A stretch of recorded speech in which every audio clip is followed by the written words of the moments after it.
Hi, today we're going to see how to create a dual lighting effect in GIMP. I will put the link of this image in the description box.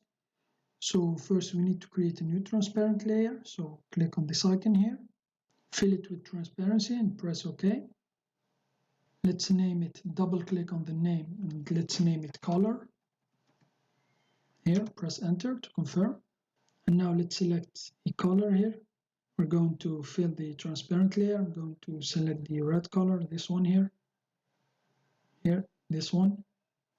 Press OK. And now just drag the foreground color like this.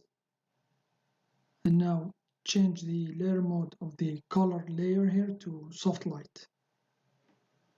And now right click here on the layer here, and then new from visible. Now let's hide the new from visible layer we just created. And now select the color layer. Now let's change the color here.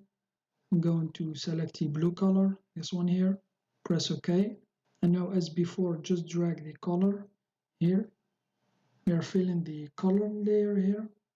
And now right click on it and then new from visible. And now let's show the top layer again. Here, select it and then right click on it, add layer mask. Check the white full opacity here mask, add. And now click on these two squares here to change the foreground and background colors to black and white. Select the gradient tool. Make sure the gradient is FG2BG RGB and the shape is linear. And now just drag here the gradient like this. And now we're using the gradient on the layer mask here. So here I think it's okay. And now press enter to confirm. And then right click here on the top layer here with the layer mask and then new from visible. And here it is. That's how you can create a dual lighting effect in GIMP. Thanks for watching. Have a nice day and till next time.